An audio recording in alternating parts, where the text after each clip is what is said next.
Hello, everyone, and welcome to the Patreon episode from me and Natalie from Rock Hard Caucus. Hey. That was pretty good, right? That was so good. You did such a good job. You're so good at this.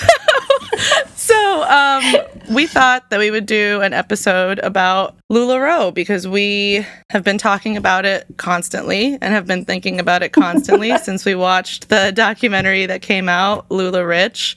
And there's just so much more to it than what is in the documentary, even though the documentary was really good. I really enjoyed it. I loved it. It was crazy. Like, there's just, just the fact that I was able to learn about Sam Schultz, the weed farm nephew, is just like 5 stars, 2 thumbs up from me. You can't put a price on that.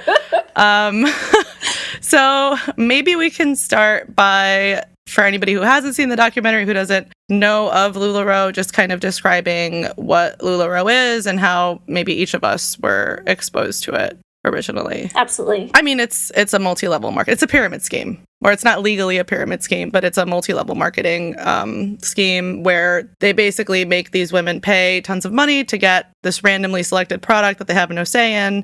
Most of the women end up losing all their money. They sell mostly through like Facebook Lives. At least when I was exposed to it, it was just all on Facebook. I don't know if any of them have like their own websites now. Have you ever seen anything like that? I haven't seen anything like that. I've only seen people on Facebook Live, or the one thing I got in person. Yeah, it's very weird. Like, I remember when I first heard of LuLaRoe, I was at a Nordstrom rack and I was just kind of shopping and I saw this woman in like maybe like the only cute leggings that LuLaRoe actually produces, which were like these. It was like a little like pixelated wolf print, which honestly, in retrospect, I looked at it again and they weren't that cute, but I like complimented her on them and I was like, oh, where did you get those? And she was like, check out this boutique on Facebook. And I was like, oh, okay. What does that even mean? Like, I had never even heard of retail via Facebook, which in retrospect, it does make sense because I did have a lot of friends from high school that would sell on their personal pages. But this whole concept of like the VIP Facebook boutique was new to me, which is how most of them operate. And so I joined a million groups. I've gotten added to so many, like so-and-so's online party. Right. It's not a party. They're just selling you. There's nothing fun about it. There's no friends. There's no drinks. Nothing about that is a party. No, it's a nightmare. And like the really funny thing is I ended up joining a bunch of these groups because every time I find a weird online thing, like I really can't stop myself from just like completely jumping into it obsessively. Oh yeah, absolutely. And I joined like 100 groups easily. Yes, absolutely. I'm in a bunch of LuLaRoe groups after this too. So, like, back then, this must have been, I guess, probably, which, according to the documentary, I think they said 2016 was the year they made 60 million, and I think 2016 was probably when I discovered those groups. And, like, basically, you would, like, be in there, and they would either go live on a video, or they would start making posts when they got their new leggings in, and it was literally just, like, people, like, in a frenzy to be the first to say sold at these, like, at, like, the most hideous leggings that you've ever seen. You cannot emphasize how ugly this shit is. No, you bad. really can't.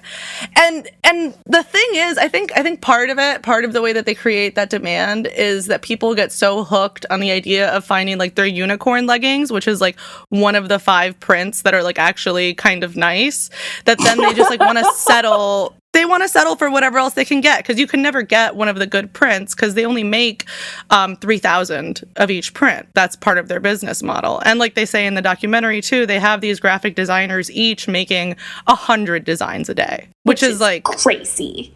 I can't even like process how many designs that is. If they have like dozens of graphic designers making 100 every single day, like of course they're ugly. Like what the fuck else is supposed to be? And of course they're all plagiarized because what are you supposed to do? Yeah. What are you supposed to do? If your boss tells you you need to produce 100 designs today and also you haven't been wearing enough LuLaRoe leggings this week and we're watching you, you're just... the documentary, the DM, the owner, like comes around and judges how much LuLaRoe you're wearing. It's so good. There was the one woman, I forget her name, but she said that she got a promotion. She bought Chanel. Yeah, and they told her, like, oh, we're still going to promote you anyway, even though you're not wearing LuLaRoe leggings. Like, don't worry. Which, like, I don't know. It's like a very, and I don't want to get like too, like, look what I'm wearing a 22-year-old Johnny the Homicidal Maniac t-shirt right now. So I'm not like a fashion guru, but I mean, it is like just the aesthetics of it. It is very like interesting because it's just so chaotic, right? And again, that's because they have to produce so many designs in a day. You end up with like cats and hot dogs over like a polka dot background.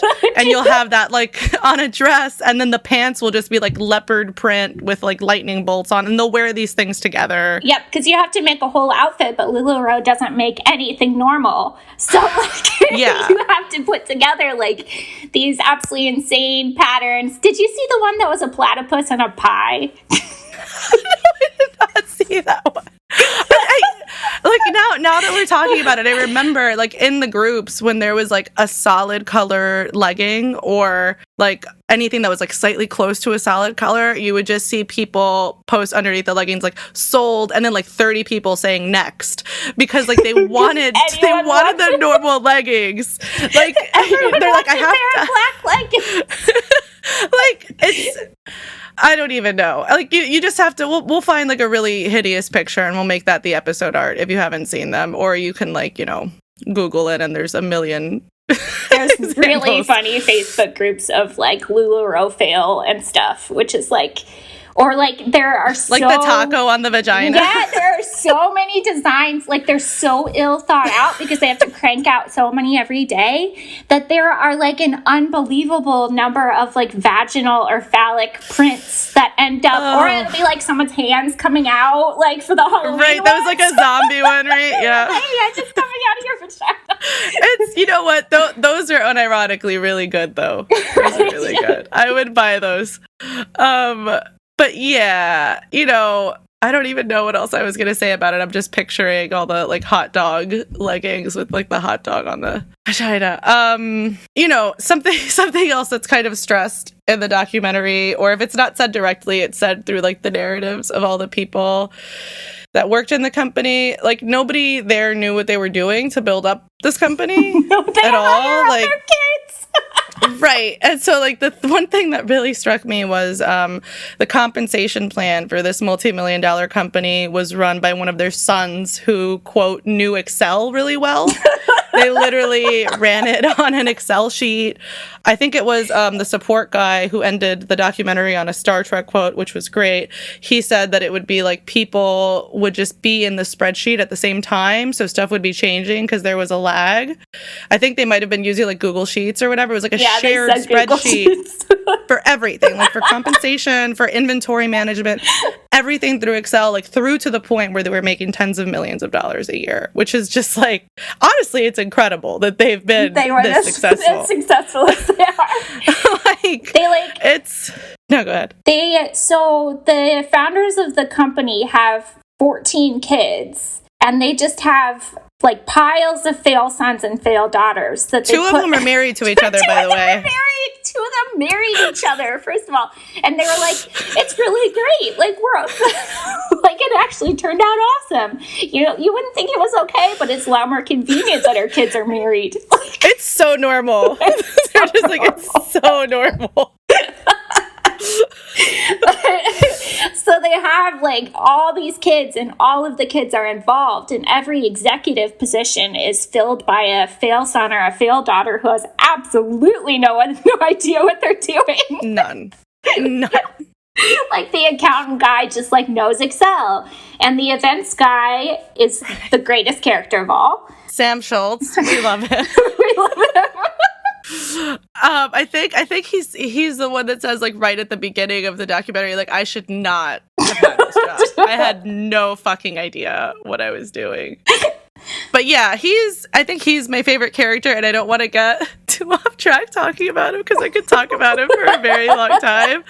But yeah, I mean, it's really striking. I also really liked the son, Jordan Brady, who was basically on those Zoom meetings being like, look, so we are a pyramid scheme. He couldn't stop saying the word pyramid scheme. He said it like, it felt like he said it 1,000 times. Like, if I was their lawyer and I was watching that, I would just be like internally dying because he's just on all these internal videos being like, we're a pyramid scheme right now, but we're going to change that. He was like, here's what we can do to make this less of a pyramid scheme. I cannot emphasize enough right now that what we are running is a pyramid scheme. But we're going to do some stuff to make ourselves less of a pyramid scheme, which is what we are. We're shaped like a pyramid and we're a scheme. It's just like, good night, stop saying it. And I felt kind of bad for him because he looks like he's like 21 or something, like right? And then he's in the deposition, and I think he was wearing like a floral blazer or something in the deposition, and they're just asking him questions, and he's just like, yeah, I didn't know what that meant, man. I did not know. I don't know where I heard that. I don't know what a pyramid scheme is, and I believe him that he has no fucking idea. But this also then kind of goes back to what we were talking about a little bit before the show, that like the whole family has just been roped into doing their own pyramid scheme. Maybe none of them know what pyramid schemes are, and that's why they keep doing them. Yeah, like Deanne's twin has like Tiffany, which then like Deanne, Sam Schultz was also. whose twin's name is Diane, first of all. That is, that's a little weird, but what can you do? What can you do? There are only so many names for people. Yeah. What were the other ones that you found? Agnes and Dora is one that I had heard of. The niece started Agnes and Dora. The daughter started Dot to Dot, which is a children's clothing company, and then one of the sons started something. So everyone is there are like 4 or 5 pyramid schemes coming out of the same, multi-level marketing schemes coming out of the same family. Please don't sue us for calling it a pyramid scheme, even though it is a pyramid scheme. The law should be changed if this is not technically a pyramid scheme. I know, it's totally ridiculous. Is. But yeah, they just have all their kids doing this stuff. Some people teach their kids to ride a bike. These people teach their kids to do MLMs. It's fine. It's normal. It's normal in their family for sure. And the other thing was like they've built up this like mythology around themselves, right? Where they really believe this is all because they deserve it. And it reminded me kind of like the evangelical, like prosperity gospel stuff. Totally. Because they say multiple times that it's like a meritocracy and, there's no upper limit. It's just like the work that you put in. There was this quote from Mark where he said, we believe in self-reliance and that the universe is ultimately fair. Like, while they're literally just scamming like tens of thousands of women out of money. Like, they really believe. And the room that they're in too, and the room that all the people are in that are interviewed, and when they're in the Zoom meetings, they all have that like very specific aesthetic, which is like, Mormons shopping at Target and then like throwing glitter over the furniture. Totally. It's so Mormon. It is so Mormon. It's like cannot be emphasized enough. I was surprised that they didn't get more into that in the documentary because I feel like that's like a really, really big aspect of it. I don't know. I'm not an expert on. That's a huge, multi-level marketing is a huge Mormon thing in general. Like the multi-level marketing capital of the world is in Utah. I didn't know that. Yeah, so it's very, very, like, just very tied to Mormonism, in particular for the reasons we're going to talk about, in that they, like, prey on moms, and especially moms with lots of kids who, like, need to bring in some kind of income but can't necessarily leave their home, and they, want to feel like they're contributing and socializing, and it, like, perfectly fits into the, like, prosperity shit. So it's like it's a huge thing with Mormons. The one of the very top sellers is Mary from Sister Wives, which is crazy. But oh my god, you told me that and I totally forgot. That's so crazy. If you've ever watched that show, that's what all LuLaRoe outfits look like. Just everything that they wear. And like they design them all to be like really like quote unquote modest, so they have like really ugly long sleeves and they're like ill-fitting and like they're so bad. Like, I'm gonna be totally honest, I bought a dress when I joined all those groups. I was like, this is a cute dress or whatever, and then when I got it and I put it on, I'm like a bigger girl, and when I like looked in the mirror, I was like, I can never leave the house wearing this. Like, this is a nightmare. Like, I'm covered from like my neck to my shins, and I look like a little I looked like I was in a little sausage casing, even though it was like modest. It's all made out of like that really, and I think this is like a price thing, right? Like they use like very like shitty thin material. It's so like unforgiving. there's a lot about like just like holes developing and the fabrics and stuff. So it's just like the thinnest possible, like stretchy fabric that you cannot wear it if you just don't wear it. You just can't wear it. You just can't wear it.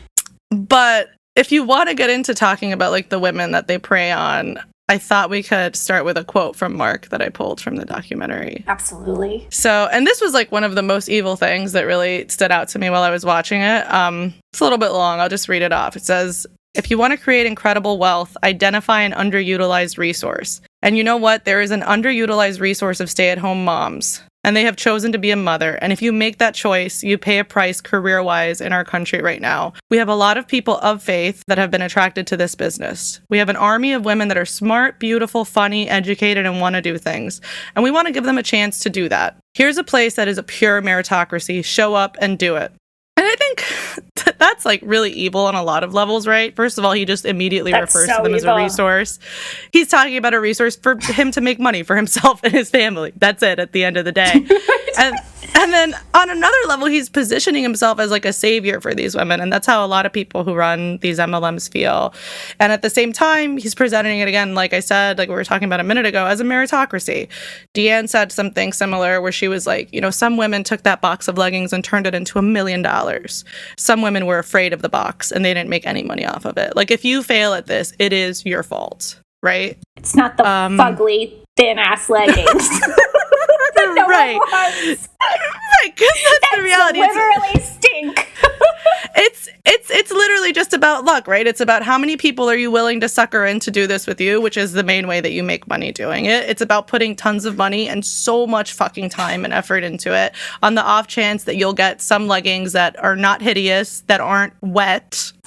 And that's not a joke. People would just get wet leggings in the mail that aren't full of holes. You know, you have to hope for that and then hope that you sell enough items to even try to make your money back, which most people don't, right? Absolutely. And like, one thing that's striking to me about multi-level marketing is even if so 99.6% of people who are in any of these schemes lose money.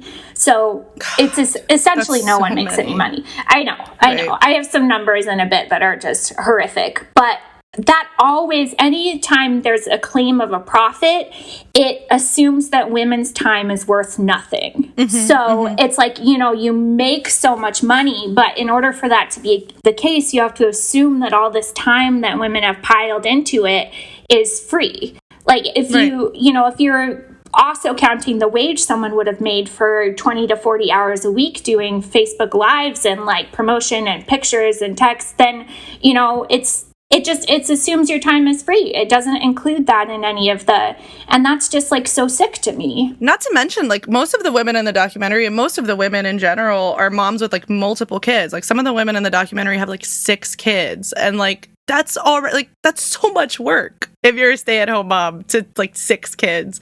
And it's just like that's not even a factor. At one point I remember Deanne said, like, you know, get yourself a life assistant, get yourself a nanny to do the stuff that doesn't make you money. Have your life assistant do it. Like, who the fuck has a life assistant that's doing LuLaRoe? You know what I mean? Like, all these women are like losing money mostly. So like it's just so out of touch with the reality of these women's lives completely. And like they're selling it as a way you can stay with your kids. And then so many women end up getting pulled away from their kids much more than they would be if they just had a part-time job.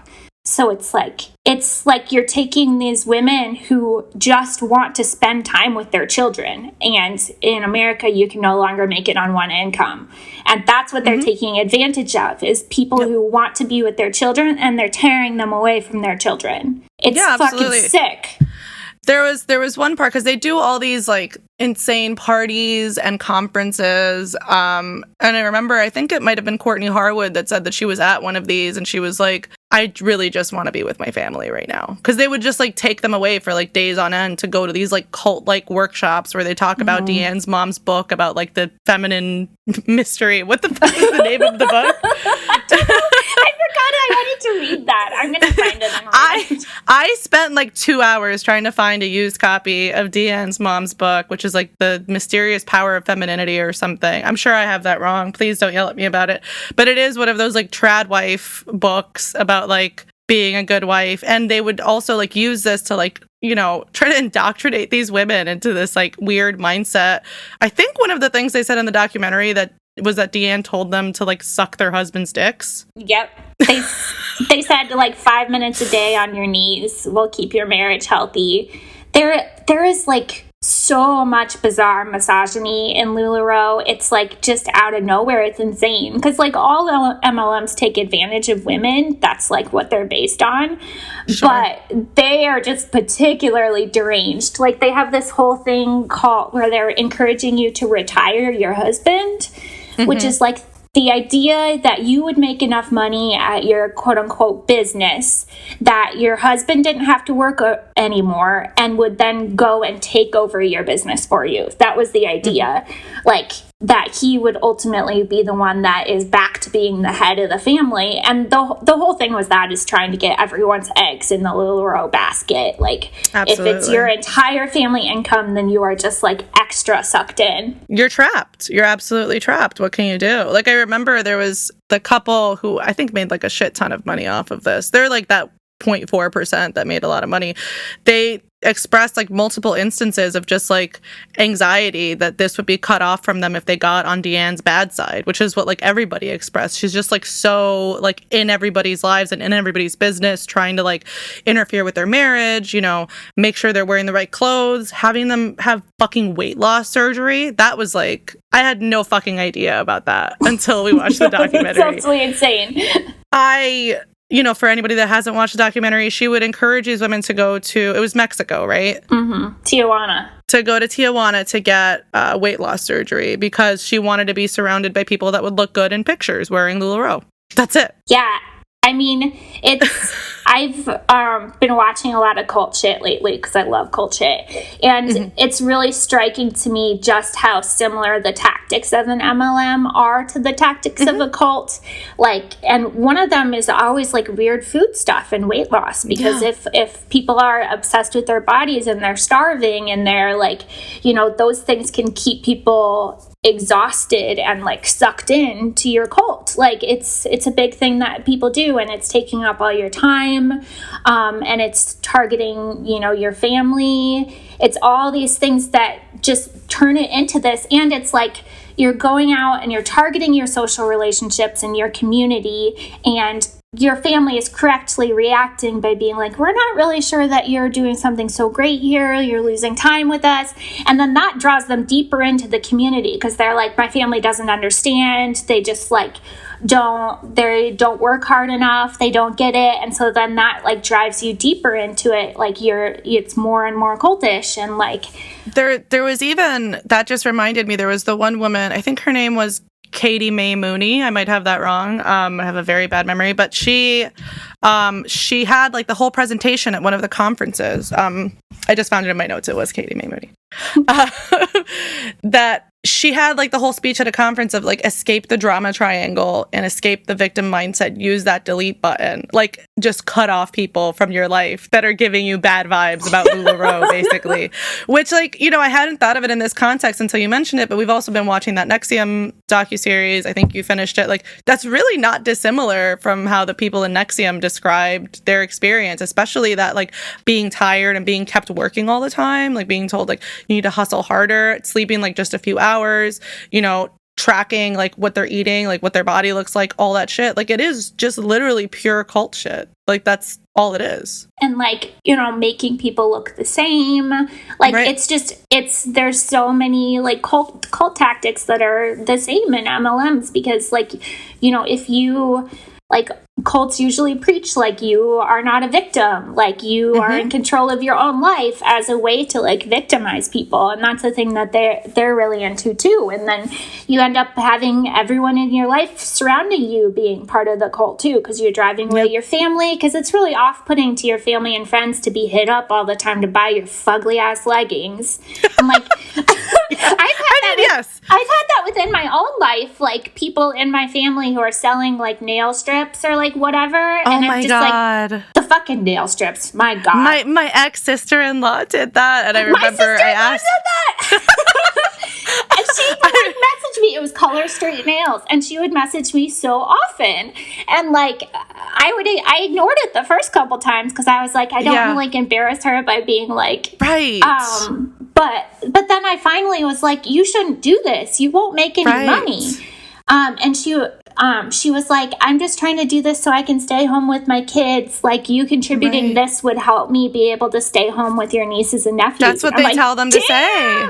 Damn, that's so dark, Natalie. So dark. I'm not buying nail strips so you can stay home. I'll just give you money. Just ask for money. Yeah. Like, just you know what? It's better. It's less off-putting if you just say like, I need help, right? And it's like I feel when I got exposed to the nail strips is because I was at my ex-sister-in-law's house, and her nails looked really cute, and I was like, oh, like, what's up with your nails? Like, did you just get them done? She's like, oh, I use these nail strips. It's really easy. Do you want me to try it on you?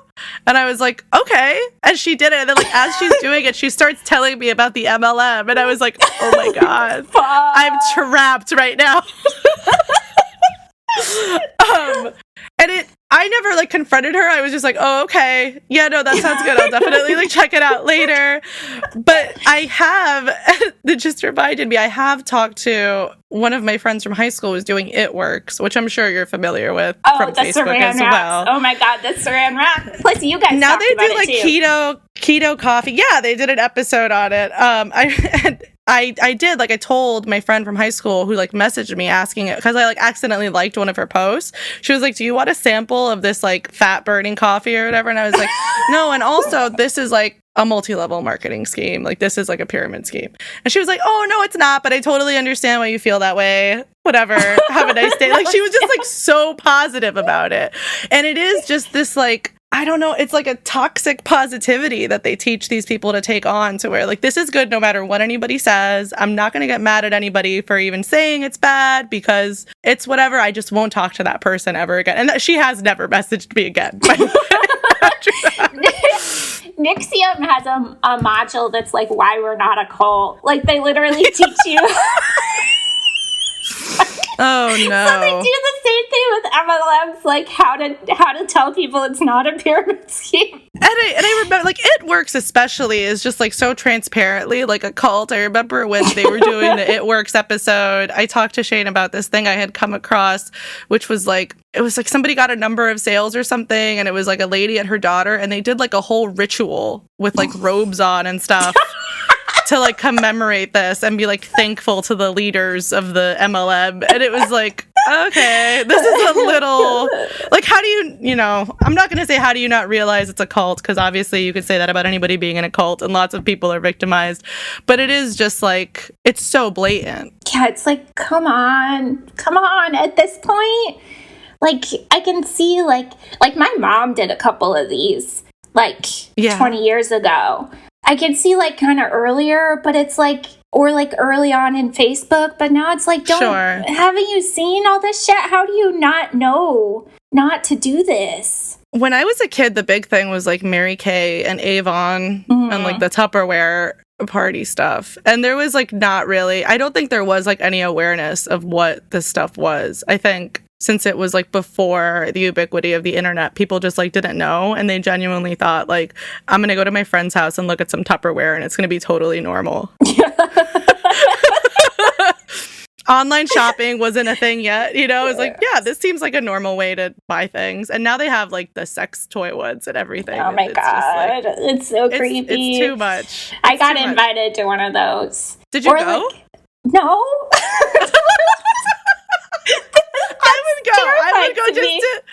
I would go just to like be nosy and see what it's like, because the idea of somebody like approaching me with a dildo with like a high pressure sales tactic and like asking me to like join their downstream or whatever is just like so insane to me. I would just want to like experience that. I feel like we're getting off track. It's fine. It's like there was a while there where I got invited to a lot of these, and they would like trick you into thinking it was just like a normal party. It was No. I thought I got invited to a party 2 different times where it turned out to just be one of these. One of them was like a couple of these like older girls that I really wanted to be my friend when I was like 19 or 20. I know, they're like, we're having a cocktail party at our house, and it was to sell jewelry at one of the things. So I like had to buy some earrings because I wanted them to be my friend, and they didn't talk to me. No! Oh, that makes me so sad. I hate them so much. Then there was another one that was like ostensibly a party at my friend's house, like a dinner party, but it was people from Primerica, which is like... Which one is Primerica? What do they do? It's like some kind of financial products thing. I was stupid. Oh, that's just a pyramid scheme. Which you're more likely to make money in than an MLM. It's not like... Oh, yeah. Do you want to get into the financial stuff before I keep talking about like sex toy parties or whatever? We've gotten off track. It's fine. We had to talk about Sam Schultz too. Oh my God. So I pulled a study that had a bunch of interesting things about MLMs, and it wasn't specifically about LuLaRoe, but it's a pretty famous one, where they did an analysis of 350 of the top MLMs and like kind of compiled the data together. So some of the stuff isn't like LuLaRoe specific, but then I went and compared it to. So an interesting thing you can do if you're like really nosy like me is anytime someone approaches you with one of these things, go and Google like whatever income disclosure statement. And they're like now required by the FTC. It's like fairly new to like post a disclosure of how many people make money like on their website.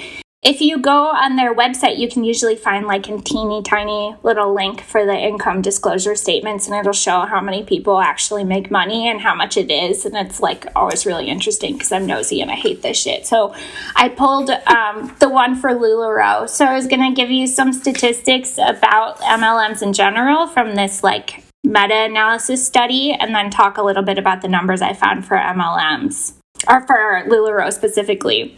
So let's go. One of the most interesting facts I found from this like big study is that you are actually more likely to make money if you join a classic pyramid scheme. Like if you just sign up for a Bernie Madoff ass regular 8-ball pyramid scheme, you are 90% of people lose money. So you got a 10% chance to make money in a real pyramid scheme. But in a multi-level marketing scheme, 99.6% of people lose money. So you're saying do a pyramid scheme? I'm saying do a pyramid scheme. Yeah, okay. Good. You are also more likely to make money if you play roulette. Oh my God. You are 22 times more likely to actually turn a profit by playing roulette than you are joining an MLM. It's so crazy that it's like legal to do this. It's legal to do this. It blows my mind.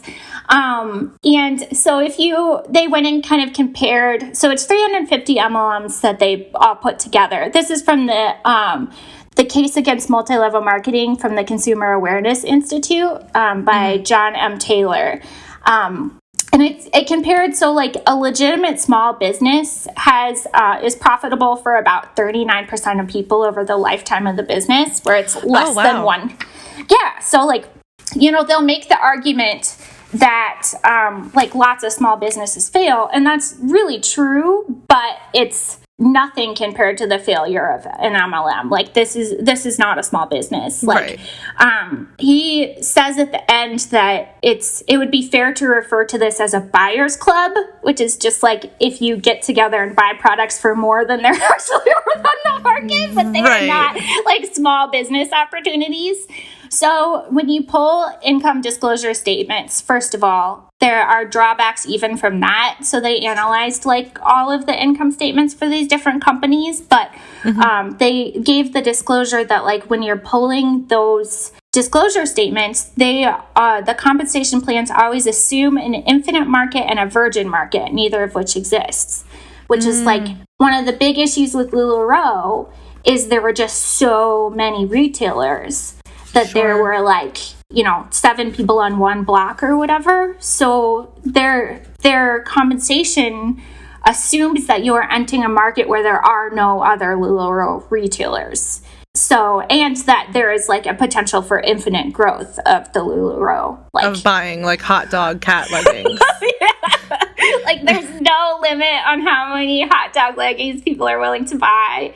So this will apply no matter what. This income disclosure applies even if like 100,000 retailers come, and it basically makes the argument that like when they talk about the sky's the limit for your business, that assumes that there is no limit at which people will say, I have had enough platypus pie leggings. Right. I need to see the platypus pie leggings. I remember that was one of the things that they said in the documentary also. I think that it was Mark that said, when you're an entrepreneur, there's no upper limit. Like, they really, really push that, and they really believe it. Like, there's no upper limit to this market of hideous clothing. I'm not a businessman. I don't know. Imagine claiming with a straight face that you can sell infinite platypus leggings. Like, people. Hold on, I'm looking up platypus pie leggings. They're my favorite of the ones. Oh my god. That's definitely like a plagiarized platypus design. They're like over top of each other. Like, they're not. I feel like I could wear these and I could make them work. Please do. Save these for later. You can buy it for really cheap now. Look at this outfit combination. And I'm getting you off track, and I'm so sorry, but I really want you to see this. Oh, I can't send a picture on Zoom. Where are you? I'm gonna send it to you on Twitter. Look at this is just like, this is what we were talking about, right? So it's like, dear listener, it's lavender leggings with a bunch of platypi on them, and then blue pies, like they're blue tinted pies. And then there's also regular colored pies on the print as well. And then these are laid over a purple and white striped dress as like a hot outfit combination. And then, you would wear this with a big, like, chunky necklace and like leopard print flats. A statement necklace. I'm so sorry. It's so amazing. It cannot be overstated how awful these outfits are. It's great. I actually love it. I'm sorry. Okay, go on with the financial stuff.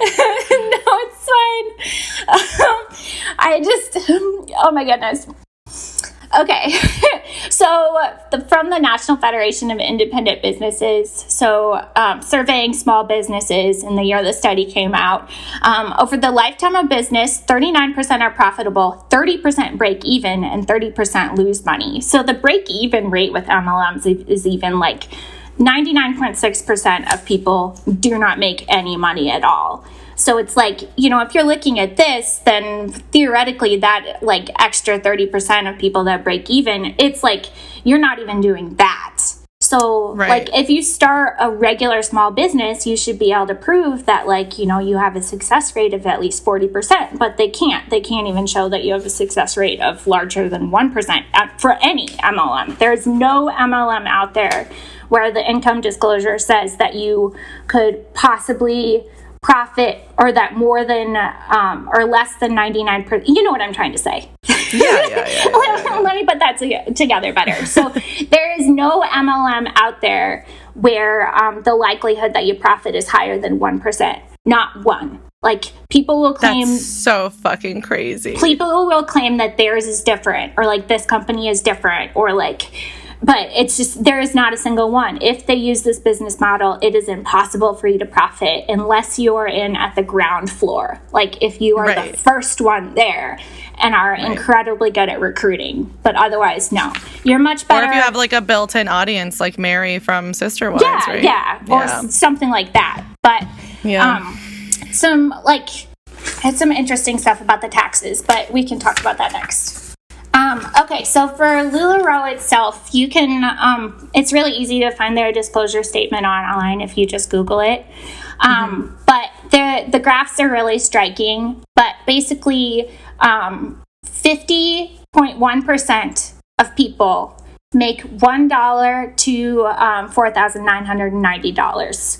So most people will make less than that in the course of a year. So is that like profit, or is that Like, does that count That's the $5,000 gross. they put in? That's gross. Okay. That's gross. Jesus Christ. Yeah, it's so bad. Jesus Christ. 16.7% will make negative $1 to negative $5,000. And then it gets to like teeny tiny percentages the higher you go up. But I kind of figured out using the median. So a lot of times when you see this shit, they'll use the average. And that's like really deceptive because it includes the people who make hundreds of thousands of dollars. So if you use the median, like the true middle, the median gross, again, gross, not like extracting any of your expenses, is $1,444.65 a year. So for a whole year. That's $120 a month or $30 a week. So that means that if you're working 40 hours a week, which the average is 20 to 40 hours, you're making 75 cents an hour. And that's so crazy. Yeah. And that's if like none of that is including expenses. So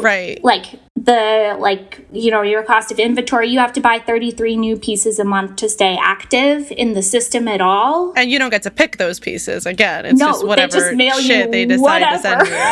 So you can just get like 12 platypus pie leggings and be like, you have to sell these. Not to mention, it's not like you're like setting up a regular online store, right? Like some people have like passive income through like an e-commerce site that almost like runs itself. But this is like, they're going live on Facebook all the fucking time to sell these hideous leggings. Like it's so much work. It's so much communication.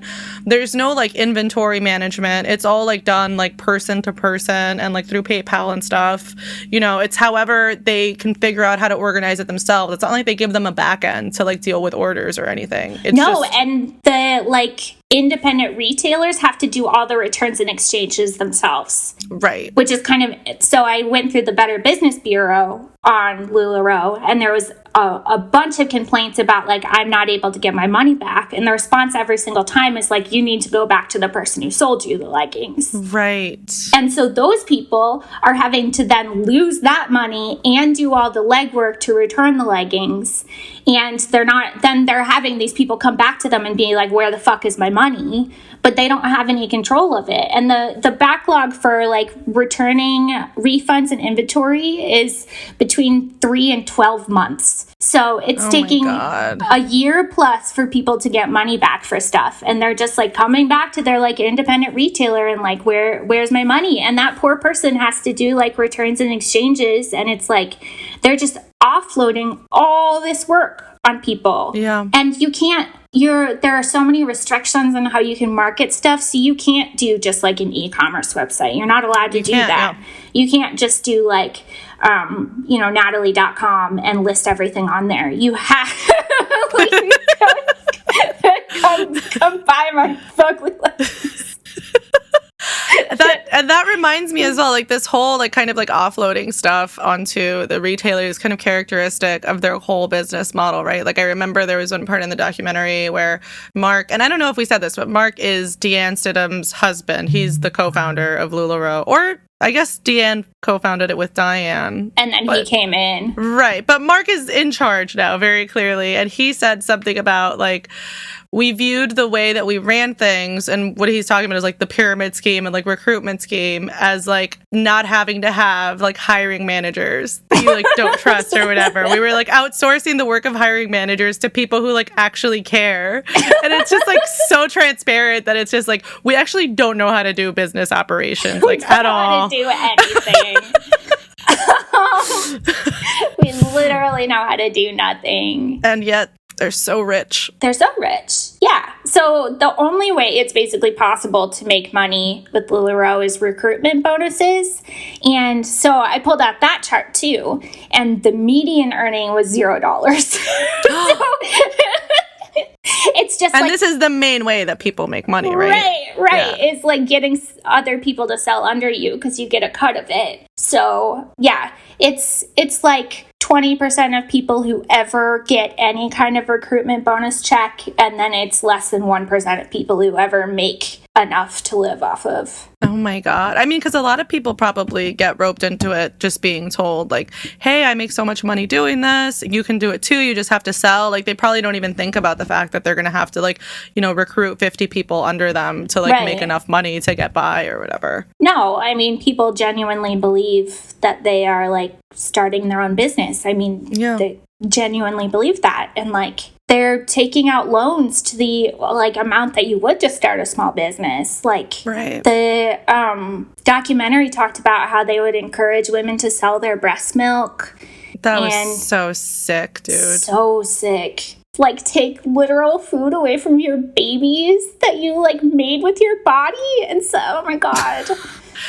They also, like, lie to their husbands and take out loans, right? I think it was, again, Courtney in the documentary who said she just, like, did it or whatever. And I think one of them said something like, it's better to ask for forgiveness than for permission. And they would just, like, take out a $5,000 loan that in most cases they just literally cannot afford. Yeah. Like, they cannot afford it. Or, like, they're encouraged to, like, just put things on credit cards. Right. Yeah. And I think one of them described, too, just, like, month to month having to do that to keep up. Because, like, you're buying the inventory every single time. And, again, you never know what you're getting. And that's another way that it's different from if you were running your own small business, right? Like, presumably, if you go ahead and you open your own small business, whether it's online or a brick and mortar store, you have control over the product that you're selling or the service that you're providing. In this, it is just literally, like, zero control. It's just whatever random assortment of 200 items that they decide to send you for, like, the thousands of dollars that you've given them. Yeah, imagine paying $5,000 for just, like, a box of random shit. Oh my God, dude.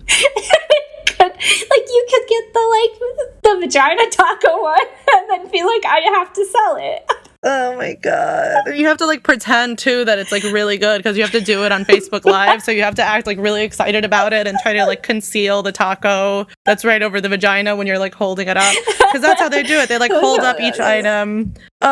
I found an amazing quote in the question and answers that are like, you know, isn't it a drawback that you just get a random assortment and you don't get to pick? And they're like, no, that's what's so great about LuLaRoe is if you were, like, picking your own stuff, it would be just stuff that you like. But because you're getting a random assortment, it might be something that someone else likes and you think is ugly. There's some person out there that, like, their holy grail of leggings is, like, the platypus pie leggings. Like, I'm sure, right? Oh, man. Yeah. People were saying that on the Better Business Bureau that they send, like, all their best stuff to their highest earners.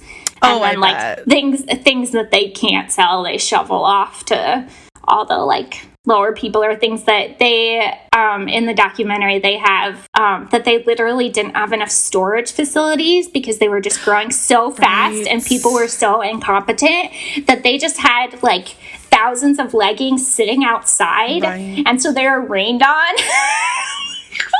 And they still shipped those leggings. Still shipped them. So they, like, someone said they stank like chlorine and death.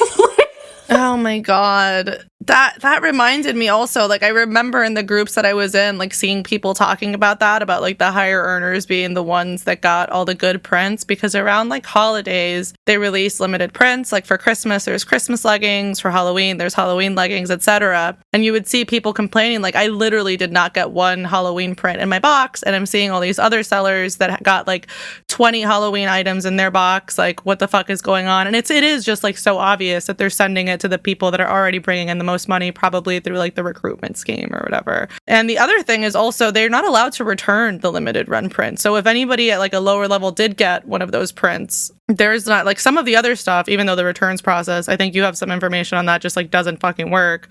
Like, they're not even allowed to return the limited ones that are, like, for Christmas or whatever. You're just, like, fucking stuck. Yeah, you're just stuck with it. If you Google on Facebook goob sales, so, like, going out of business sales for LuLaRoe, you can find, like, thousands of groups of people just, like, posting their ugly shit because they're trying to turn it over for just, like, a couple bucks. Like, yeah, dude. I mean, again, like I said, I had originally found this back in, like, 2016, 2017. And then when we were talking about it the other day, I tried to, like, look up all those groups that I was in at the time. And, like, 90% of them or more are just, like, gone. Like, they all say, like, group closing soon. And then, like, they never posted again, like, 3 years ago. Or they all say, like, closed, out of business, whatever. They're just, like, all gone. And these are all, like, you know, real people with, like, lives and and families who were probably like really severely financially impacted by this company. And it's just like, it's nothing to them. And there's like thousands and thousands of women like this out there. It's absolutely awful. It's like so predatory. I don't know. Didn't you say on the Facebook thing, didn't you say there was like, you were in a Facebook where there was some guy named Travis that everyone was obsessed with? It was like a guy, because like it's mostly women, right? And then most of the obviously most of the shoppers are women. And there was this one guy who, I guess, I don't know if he did it or if it was like he did it for his wife. He would do like the Facebook lives, and it would just be like women would go fucking crazy when this guy would get on there, because he would like wear leggings too. And they show, I think, some guys wearing leggings in the documentary as like a promotional thing. But he would go on there and he would be so fucking excited about these fugly leggings. And he would just do like a whole thing, or like, okay, ladies, like who wants this? He'd be like, oh my God, I love you, Travis. I wish my husband would wear leggings, Travis. I love you so much. It was so bizarre, dude. And I literally could just spend hours like watching this stuff. It's like, so as soon as I'm exposed to like any weird internet corner of anything, I will just spend like 100 hours like getting into it. You look at like income statements, like I watch Travis in leggings selling shit to like stay-at-home moms. Your thing is probably a little bit more productive.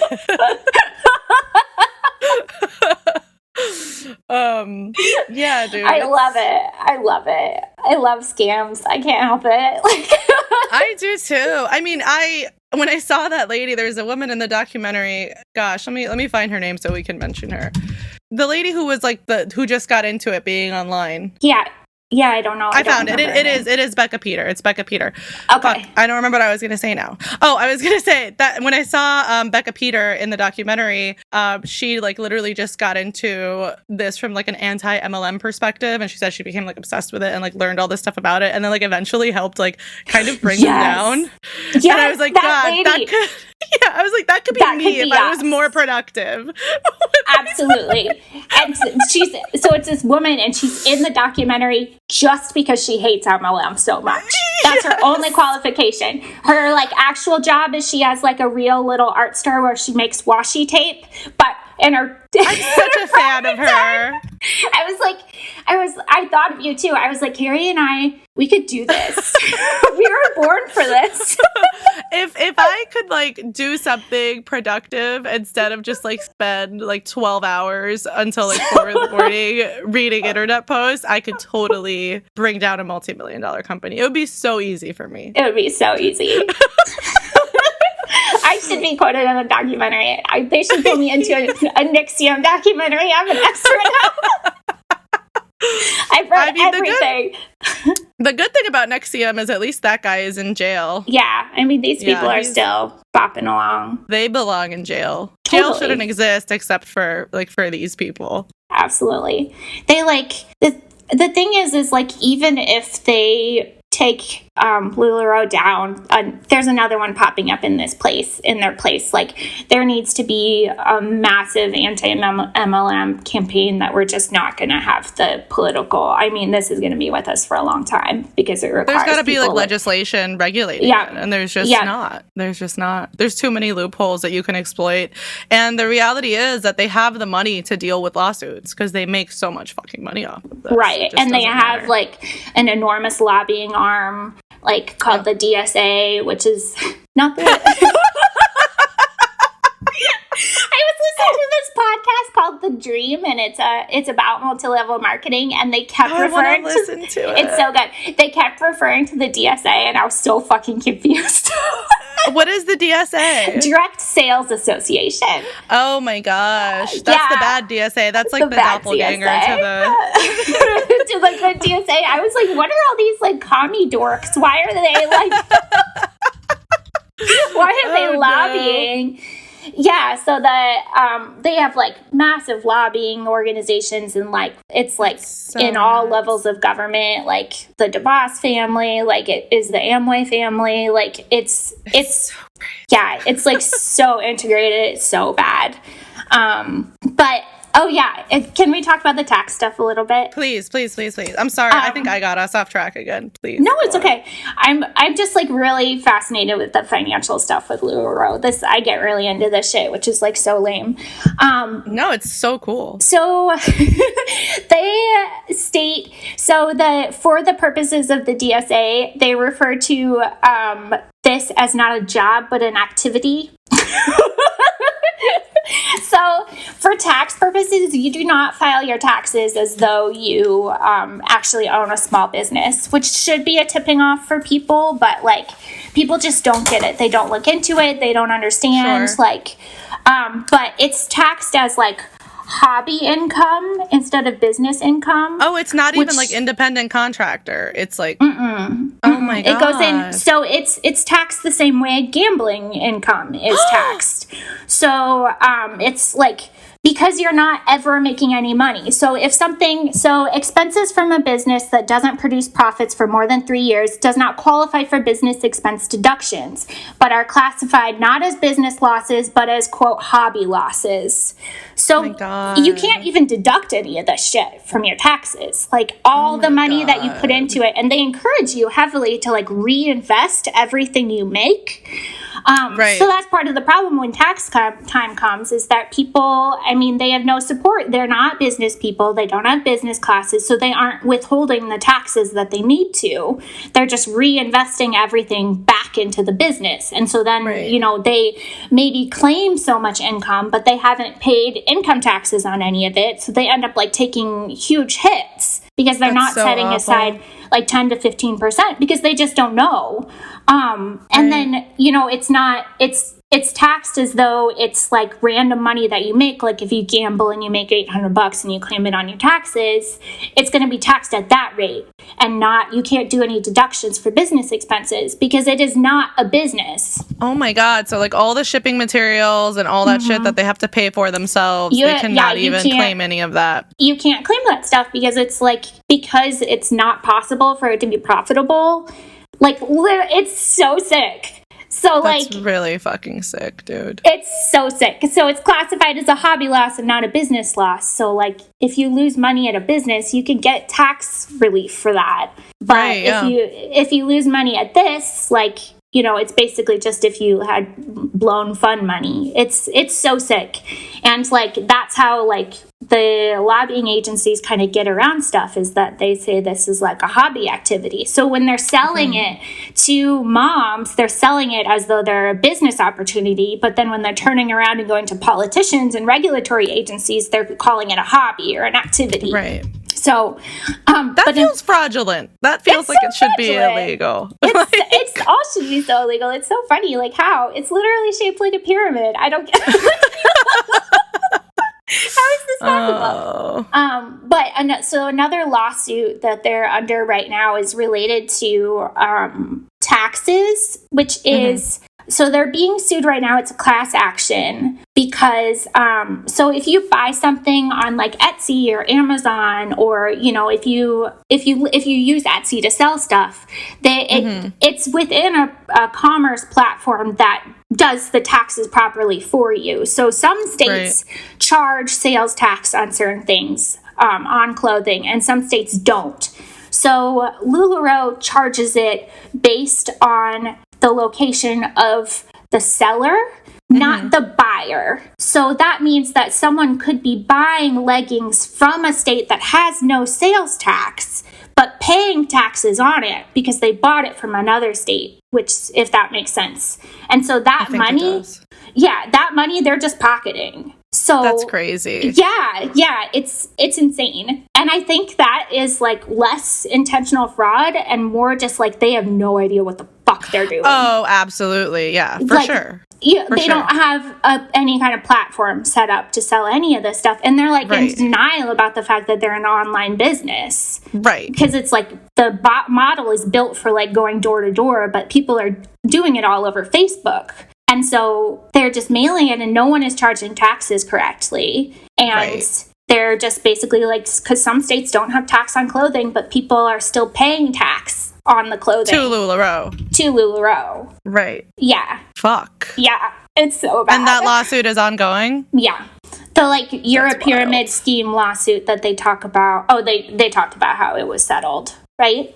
There was In the one documentary? Yeah. I think so. Yeah, so. But it again, was- they are still in business, right. which is really crazy. It's really crazy. That's like, so the next thing I'm going to talk about is the Better Business Bureau. And it's so funny, the like cascade of claims in it, because everyone's like, I'm so afraid they're going to go bankrupt and I'm never going to get my $10,000 back. Oh, no. It's so bad. Oh. And they will. They'll shutter this and start another one and never get any consequences. I mean, they already have 15 other ones. Yeah, they'll just... In their own family. Like, oh, man. Can I talk about the Better Business Bureau a little bit? Please. And Yeah, then- I can't wait to hear it. Then we can maybe go out about Sam Schultz. Oh, my God. Yes. Yes. Okay. So I read every single Better Business Bureau. You read every single one? Single one. Oh, my God. There are 202 Better Business Bureau reviews, and I read every single one. I love that. I love that you did that. I know. It took me 3 days at work. Oh, no. It was so much my fun. God. Don't feel bad for me. I meant to look up like how many Better Business complaints like regular companies get Oh, that's a good question. versus like LuLaRoe, because it takes a lot for someone to go to the Better Business Bureau. Like you have Right. to really be mad. Yeah. I wonder, like, now I'm going to, like, do this for, like, all MLMs that I know about. And, like, read all the reports. But yeah, what did you find? It has a Better Business Bureau rating of F. Okay. Shocker. Big shocker. Based on like just the huge volume of complaints and how the complaints do not get resolved within the system. Sure. I mean, they just have to pretend it doesn't exist, right? Like, what else could they possibly do? Well, so they will respond, and they respond with They do respond. Oh, it's amazing. You see why I spent so long writing this? Yeah. So they have like 3 different canned responses they have based on what your problem was. So if you have stinky leggings, they have a canned response. No. If you haven't got your refund in time, they have one for that. Okay. And then they have one for if we sold your email address. Oops. They have one for that too. What? I didn't even think they would be competent enough to like do any kind of like email address selling to third parties. You know? Well, here's their response. So what's happening is their independent retailers are selling email addresses to each other. What? And there's a bunch of complaints on there with people that, like, someone said that her credit score had been impacted because she got so many emails that she missed bills because she was getting hundreds and hundreds a day. Oh, that's so upsetting. So Oh upsetting. no. So she said her credit score was hurt because she didn't pay her bills on time because she got so many LuLaRoe emails. Oh, that's so awful, dude. Yeah, and so they'll respond with like marketing belongs to the independent retailers. We don't have anything my to do problem. with this. They said you're gonna have to go through and unsubscribe individually. Oh my God. Because they're online, so they like make databases and sell them to each other. Honestly, that's kind of like smart. You know? Go off, girl boss. So if you get in and buy it from one person, if they're a big enough person, they'll start selling it all around. Then you're getting just like hundreds a day, and there's no way to unsubscribe because you're like, there's like so many different people. It's incredible. So there's a canned so response wild. they give for that. That's like, we don't control what they do with their email address. You'll have to unsubscribe to each of them individually. So that's Right. one. That's a major complaint. Stinky and shitty leggings. Naturally. And then there's like the biggest thing, which was 151 of the 202 complaints on there is people that are just not getting refunded. It's Right. crazy to scroll through. Like, you just absolutely cannot get refunded. So briefly, they talk about this in the documentary, but they had a brief time where they were like their recruitment numbers were dropping off so much that it was because people were taking too high of a risk by spending $5,000 or $10,000. So they implemented a happiness policy for 6 months that said you can return everything for 100% refund and we will pay your shipping costs. And so there is just like a barrage of people coming in trying to get all their money back. And they were just like fundamentally unable to handle that. And so it's just like a bunch of complaints of people who they ended up having to pay $700, $500, $1,000 in shipping and just haven't heard anything or got reimbursed. They said that for like wait times that I saw for people, because there are people listing every single date that they called. And so they'll call like 50 days in a row and wait between 2 and 7 hours every time. Like, oh my God. It's so bad. Or they can like never get through to anyone because it's just like their one like dickhead son who's the only one who's right. And it's all like in an Excel file is probably how they're handling the fucking returns. Yeah. So yeah, people are just absolutely not getting their money back. And so I had a couple of like kind of like bummer stories.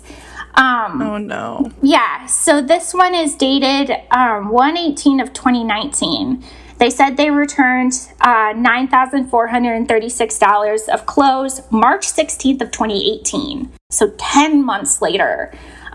They took the return. So they took an inventory and resold it. So people are seeing that like things have been returned and inventoried and sent off to the company on like the online system, but they are waiting 10 months to find out like what the fuck is happening. So they basically stole the inventory and aren't returning the money. They can't even try to sell it. It's just gone. No. So that's like some of the complaints are people writing like, if I still had these fugly wet leggings, I could try and at least turn them over for something. Someone said these someone wrote, if I still had these fucking ugly wet leggings, maybe I could get something. Oh God. So this one said, they still haven't received the money. My husband is an active member in the Coast Guard and is not getting paid since the government shut down. So he continues to work without paid. My family needs this money so we don't lose our home. Thank you for anyone who could help us. We should not have to wait 10 months for money that's ours. I've returned all the things and spent over $700 in shipping to return it to LuLaRoe. This is theft, unethical, and bad business practice. Oh, man. I know, so awful. There's a bunch of like military families that were writing in early 2019 because they were like so broke with the shutdown. There's a like, and like it just seems to be someplace that it's like military gets 100% returns always theoretically, but that's do they still do that? Supposedly, but the people are writing in and saying no, they're not doing it. So I know. So this person says that this is 1/30 of 2019. They received the returned merchandise on March 21st of 2018. They owe $7,920 and refuse to give me any time frame for when they'll send me my money. I've had to pay over $750 in credit card interest while I waited patiently for them to send me the money. Oh my God. For the merchandise they've had in their possession for over 10 months. They claim they're refunding people in the orders that their returns are received, but I haven't returned my item as far back as 2018. Please help me get the refund owed. And so it's like there are a lot of people who are complaining about like the interest there because all of this stuff is charged and you're not getting reimbursed. Like people are the average family does not have $10,000. That's just of course not. So it's charged. So it's a year of interest and shipping costs that they have now eaten waiting for their money to come back. And so like their husband's in the military and they could lose their home because of the like government shutdown and they need that $10,000. It's insane. So this one said, it's a really long one. And so I'm not going to read all the stuff with like her listing the different dates she contacted them. But the total refund was supposed to be $11,430. Oh my God, that's so much fucking money. It's so much. She said, I don't have 7 hours to sit on hold for an associate. I'm a mom of 2 children, I'm a full-time student and I work full-time. So the last time she did it was 7 hours. And she just can't call back again. Yeah. That's like almost a full day of work. I know. So it's like has 2 kids. She's a full-time student. She can't even get through to them on the phone, let alone the fact that they have $11,000 of her money. And she said, I have communication documented, including tracking information that confirmed receipt of all boxes and emails so far. Please tell me what to do here. I'm at a loss. This has caused me more grief, tears, anxiety, and stress in my life than the whole experience was worth. I'm beyond disappointed and have been pushed aside and disregarded by your company. I'm trying to buy a house for my family, and this has held things up for a way I cannot express in an email. I'm desperate. Please provide me with adjusted amount so I can get on with my life. And I know, it's so sad. Okay, this is the last one, and then I won't be such a bummer. It's so sad. And they will just respond, hello, we appreciate your continued patience. Oh. And I'll say, like, unfortunately, we cannot control how quickly things are processed and returned. It's real sick. Our company is dog shit. It's not our fault. Shit. I returned 1855 of inventory to LuLaRoe in August 2018, so this is in 2019, a year later. They have confirmed receipt of the items, but they have not sent my refund and will not even provide me with a timeline. This loan was taken against my 401k, and I can't leave my company for a better job I was offered because I can't pay that money back to my account. Fuck. Yeah, dude. Fuck. That fucking sucks. It's so sick. I mean, it derails people's lives. They can't buy houses. They can't care for their kids. They can't start a better job. Right. The thing that I thought of that I keep thinking about when you first started talking about this was the lady in the documentary who said they had like that 6-month period where they were supposedly taking returns from everybody, but she wasn't able to get her stuff in time because she had like a miscarriage. Mm-hmm. Or I think, was it a stillbirth? I think it was a some kind of horrible. It was really sad, and she was like very, very depressed because of it, and she like just missed the window, and so she was just like fucked, and that was so fucking awful. Like that really, I mean, you think about the stress that these women are under. You know, it's like stay-at-home moms, it's like pregnant women, it's people who are just trying to like make a slightly better life for themselves, who are just like in despair, and then this company is just like, they just like don't give a fuck. They don't care. They're like living in their McMansions now. They're happy. They're just like sitting at home waiting, calling every day, and like can't even get an answer on when things will be processed, let alone, I mean, it's so fucking sick. And that's like one criticism I have of the documentary is I feel like they didn't interview the average LuLaRoe retailer. Yeah. Like they interviewed a bunch of like the higher ups who ended up getting burned and upset and like troubled by their own behavior. Right. And like that, you know, and that's absolutely like they are also abused, but they didn't really interview like these women who like borrowed against their 401k and lost everything. Right. Yeah. I mean, I remember there's the one woman, and I don't remember her name. It might have been Ashley. They like asked her if she was willing to say how much she would make off of the recruitment bonus checks, and she was just like, no, absolutely not. It's like, you know that she made a lot of money. Right. And she's like the 1%, right? Like where are these stories in that? Yeah, and like that woman who lost her house, but she was making $50,000 a month for a while. And it's like, right. It's like, yeah, but I wish that they had told like the average story a little bit. That gets into the other thing too, right? Like some of these women were making $20,000, $30,000, $40,000 a month, and they were encouraged to spend it all. Mm-hmm. That was one way that they would keep them kind of sucked in. It was like, you know, if you're making this much money off of it, you need to be like buying Louis Vuitton bags, you need to be getting like cosmetic procedures, you need to be moving into a bigger house, and you need to be posting like a different outfit every day. You need to be posting your shopping trips every day and tagging at LuLaRoe. And if you don't tag at LuLaRoe, like Deanne would literally monitor people's social media. This is a person who's like filthy fucking rich, and she's spending her time monitoring people's social media to make sure that they tag the company in the posts so that the company looks good. Like,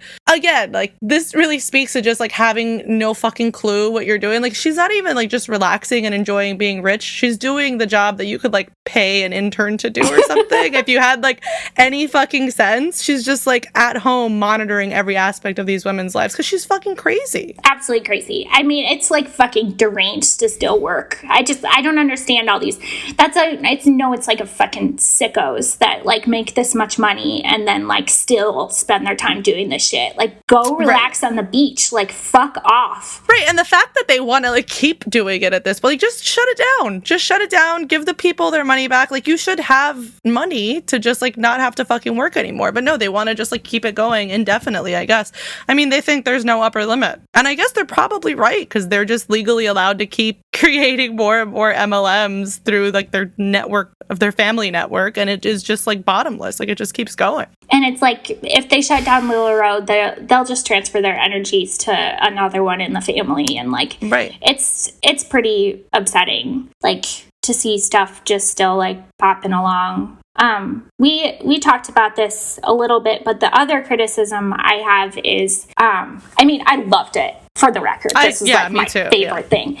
I wish that there was like some acknowledgement that like there are so many women so much further down on this chain that are really hurt. But I think, I mean, that's much too big of a scope for a 4-part series or whatever. But like, who makes these? You know, like how much are they making? Like, that's even less than, you know, it's like there are women in the world like slaving in sweatshops to make these leggings for you. And you just think about the just pile of like women that you're climbing up to the top of and like crushing on the way. And it's like really opaque. Like, we were talking about it DMing, and neither one of us could like track where the fuck anything was coming from. Right. Like, they worked a lot with My Dyer, which is now out of business, which is also mentioned in the documentary, which was run by that guy who is like Mark's bro. Like, they were like friends. They were like in a car club together or whatever. And that's actually out of business now. But like, their manufacturing takes place mostly outside of the United States, or took place, I should say. And I really couldn't find anything more specific than that, except that there would be times that they would take the mentors, which is like one of the rungs in the pyramid scheme, because it is a pyramid scheme.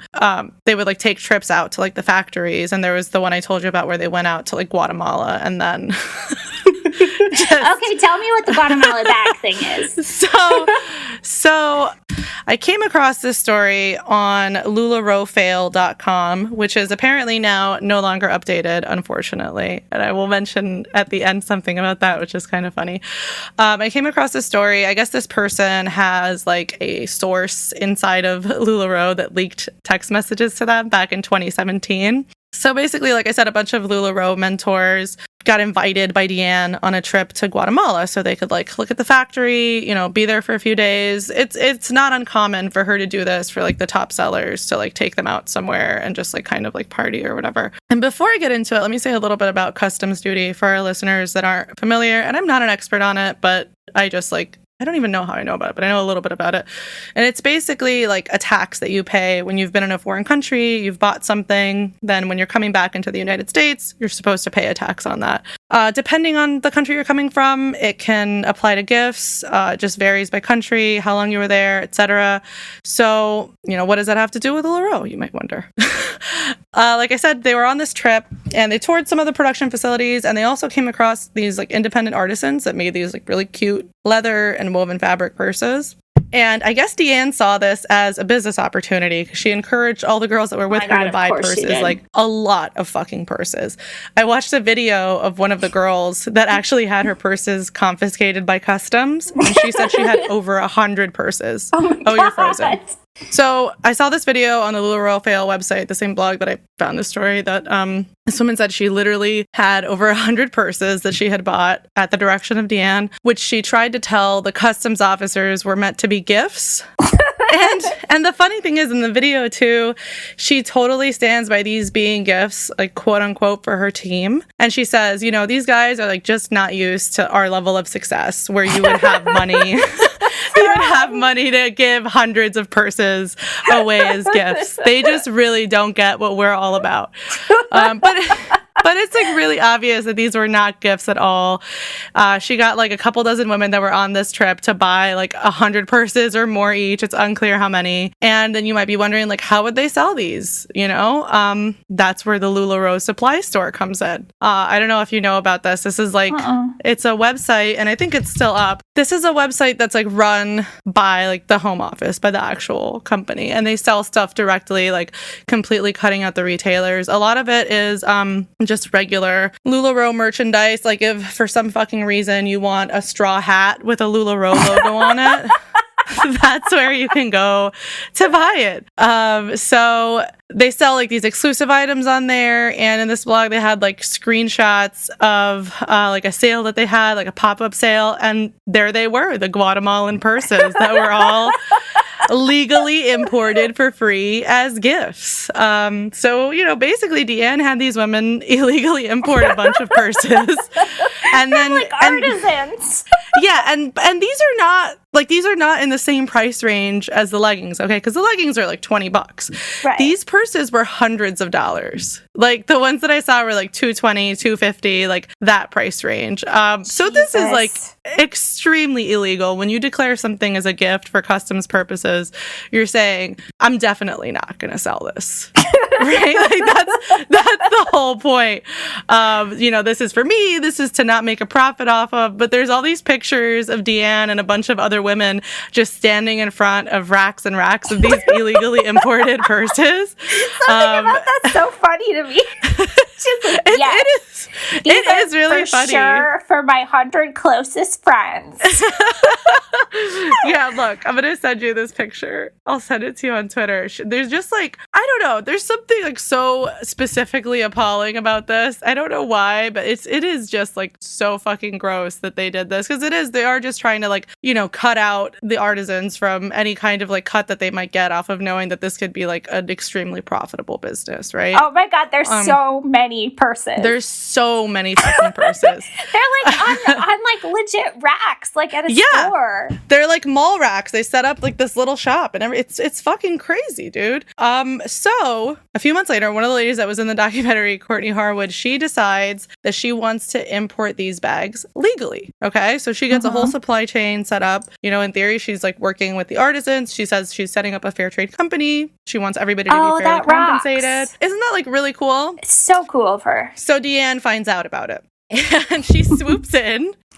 And she makes an offer to the supplier that Courtney was working with, and she gets them to sell all the bags to her instead. What the fuck? She purposely buys out all the bags from under Courtney so that she cannot open her store. And, you know, this is all, it's like conjecture that she did this retaliatory thing and that she did all this illegal stuff. But it's like pretty obvious. Like, I wouldn't want to unjustly accuse Deanne Stidham of anything, but it's like pretty obvious that she is like doing illegal stuff here. You know, just setting up mall racks of my gifts for my 600 closest friends and family. That's totally normal. And then they give me a couple $100s for these gifts. This is the way gift giving works. It's fine. So yeah, I don't know. I just thought that was, even though we couldn't find anything specific about their supply chain issues, which I'm sure there's a lot of fucked up stuff in the manufacturing process, I just thought that was like probably emblematic of the way that she views, you know, that type of labor, and that she really just wants to like cut out as many people as possible and make as much profit as possible, right? Right. I mean, that money, the custom charges goes to people. Like you just have to pay your fucking taxes. You just have to pay your fucking taxes. Yeah. Like, pay your fucking taxes. It's important that you pay your fucking taxes. It's not like another thing you can try to scam your way out of. But she can, and she has. Yeah. I guess it's working for her so far, so. I guess so. I mean, she's richer than me. We're saying everybody should do tax fraud. No, I'm just kidding. This is really awful. It sucks. She doesn't, not only does she want to like defraud the people working under her, she wants to keep expanding her little circle of influence, and she doesn't want anybody to escape it, right? That's why she went, you know, and snatched the stuff away from this woman, like behind her back, just to spite her, because she was mad that she had left LuLaRoe, so she didn't want her to have anything else, right? Trying to start a legitimate company. Right, and that's like emblematic of cults. Like, they don't want people to like go out on their own or like be able to escape. They want them to feel trapped. And she apparently like just gets very personally angry when somebody leaves, and she wants them to suffer for it, which is just like insane. Yeah, I mean, it's totally like NXIVM, where it's just like, you have no reason to be doing this besides just anger that someone had the gall to leave you. Like, there's no reason to be like trying to undermine someone's attempts to start. I mean, they're not in competition. They're not like, right. It's this person isn't like, hasn't taken contacts, they just want to start their own normal business. Yeah. You should be supporting that if you want people to succeed or whatever, all like the bullshit that they say about yeah, if you're like family.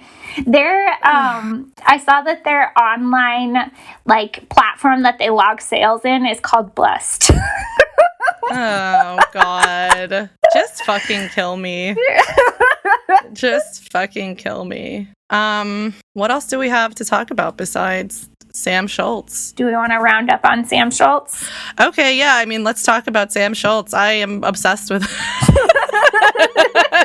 This is, if you watched LuLaRoe, it's Deanne's nephew, and he just had so many good lines in the movie, and he's just such a fucking dumb guy. Like, he really is just so he starts off by saying, like, I had no business working here. There was no business for me to be doing this. I have no idea what I am doing. Like, that's the first scene you have with him, is him just being like, I was put in control of millions of event dollars, and I had no fucking clue what I was doing. But for a time it did work out, and then they had that explosive growth, and he had my favorite quote of the whole documentary, which was, he said, it was like flying a plane where you're still building the plane, and you don't even know how all the pieces of the plane work, and you don't even know how to fly the plane, and you're not even a pilot. And it was just like, he seemed so like introspective about it in a way, but then if you like look him up, you realize he's just like a serial scammer. Like, this is just what he does. He starts all these like promotion businesses. In the documentary, they talk about his weed farm. He got like people to invest like hundreds of thousands of dollars in this fake weed farm, which ended up just being him turning over $300,000 to some guy named Soy, just sight unseen. He never saw the farm. He never saw a cent of that money again. That money is gone forever. Obviously. Very obviously. And there was that moment in the documentary where, I don't remember if it was, I think it was Courtney. She says that he sent her like a picture of a stack of money, and she Google image searched it, and it was just like from Google. It's like, and it's, I don't know, man. This guy, there's just a lot going on. I feel like this is like, he's like just the perfect representation of like this whole family without having like the smarts to even try to hide it a little bit or like dress it up in like other language, which is really interesting. He's like so easily conned by some boy named, or some guy named Soy. Jeez, I can't even say. Where he's just like, I believe there was I was under the impression that it was a real marijuana farm. He like totally reminded me of when I was 19. I bought a fake ID where I had heard about this address you can mail in the United Arab Emirates. Oh no, Natalie, no. So I mailed cash and a passport photo. How much cash? $150. Oh my God. Isn't that the stupidest shit you ever heard? Oh my God, dude. I mean, that's a lot less than 300,000. But it's just like that exact kind of like, yeah, I'll just. I do think that he thinks the pot farm was real. I believe that he really thought that. But the other thing that's like really amazing to me is like, there's a woman who like all at once, because he got sued for this, obviously. There's a woman who gave him $100,000, and it's like, how are you the type of person that has $100,000 to give, like just in liquid cash on short notice, and you're also that stupid? Like, that should erase any idea that anything is a meritocracy or anybody deserves the money that they have. They're so stupid. Rich people are so stupid. They should give us the money. I would invest in a real weed farm, and it would be totally fine. Other businesses that he did like music promotion where he just charged people hundreds of dollars per month for nothing. He literally just did not do anything for them. I mean, that's like just a series of scams he's involved. He was the hype man for Deanne's sister Diane for her MLM Epiphany. There was, I don't know if you saw this or if I sent it to you, there's like a series of screenshots also from that LuLaRoe fail blog of just him trying to get people into this and saying like all the ways that it's so much better than LuLaRoe. and how it's like absolutely not a scam this time. This time it's for real. And it's just I don't know. I guess it's possible that he is just like a genius, like con man or whatever.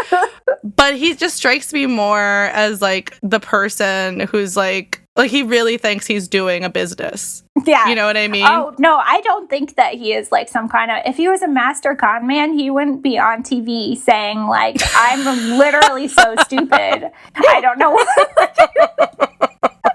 Saying like, I am not a pilot. I am so stupid. It's just like that one kid who's like couldn't stop saying how they were a pyramid scheme. Like Jordan Brady. Yeah, these people do not like. They're not masterminds. I think the like main lady is, but like yeah, I think she's like totally fucking evil. Her and her husband. Yep, totally evil. But they're like, so evil. The fail kids just have no life skills at all. Yeah. But on Piffany, and I couldn't tell if Piffany is still around. Yeah, it was called like Honey and Lace and then changed to Piffany. I think it's called like Savvy now or something. Yeah, because I tried to go to the again. Facebook and it was gone. Yeah, Savvy, like SAVVI. But yeah. Oh yeah, that is still around. We empower you to style your world, it says. But like this lady, he like again, somebody like leaked these texts to the person who runs LuLaRoe Fail, and this person like messaged him like asking like, hey, what's the deal with it or whatever, and he sent her like this like list of reasons about why it's like different from LuLaRoe and why it's good. And like the 10th way that it's different, it says number 10, my role, I'd sit on the corporate board but build a team, do fun events for everyone, create culture, incentive trips, and my team is well funded. Most important is the all caps freedom it'll give me to create culture and have my own creativity. I'm looking for my first warriors. And then he does like a whole like PS thing about it being like 8 months old. And then like he says, please hush, I'm not in for sure. If I do it, I'd need my first warriors. I'd be in the field, not at corporate, but sit at the board. He says this like more than once. This is like one of the longest, like if somebody sent you a message this long on Twitter, you would like move to a different state. Because this is like this is one of the most insanely long messages I've ever fucking seen. But you know, this is just one of his many ventures, and you can simply sign up for $1.99. We should look into Savvy and like Piffany and see what the deal is. Maybe, I mean, like we should maybe like be one of his warriors. I think it could really, it could really work this time. It could work. We could make it work with Sam. This time it's not. This time it's not a scam. Unlike this time, it's real because Sam is sitting on the board. Like, what is there to possibly worry about? And the little funny thing on the LuLaRoe Fail website, I'm not 100% sure who runs it. I believe it was somebody who used to be a retailer from like the post that I read, and then they left, and then they kind of dedicated this website and the rest of their online presence to talking about, you know, ways that LuLaRoe sucks. But then she like stopped posting. She like in one of the posts she said, LuLaRoe Fail is gone forever. I was disrespected at the very highest level. And I just like, I want to know so badly what the fuck happened in like the anti-LuLaRoe community. They were disrespected by the top of the anti-LuLaRoe? I guess so, because it says, I was disrespected at the very highest level, and at that point I decided to remove myself from the equation because I will not tolerate blatant disrespect. Both of the visible LuLaRoe Fail pages that are up have stolen the cover photo and profile pics from my original pages. They have also posted the link to my Twitter, which is now gone, in their About section, as well as my webpage link. I guess that, I don't know. I guess she felt like she had like ownership over this, and then it became like its own, you know, it took on like a life of its own or whatever. There's a bunch of like subreddits and a bunch of like forums now dedicated to this. But I don't know, there was some kind of rift in the LuLaRoe Fail community. I guess. I will be looking into that more tonight. I just discovered it before we started recording, and now I want to like know what happened. But yeah, Sam Schultz. The other thing that Sam Schultz does is he's a musician. And he's very talented. And, you know, we'll just let Sam Schultz and the Culture Crew play us out with Money Tree. That's that. I've got to grow me that money tree. Lay down all your fruit for me.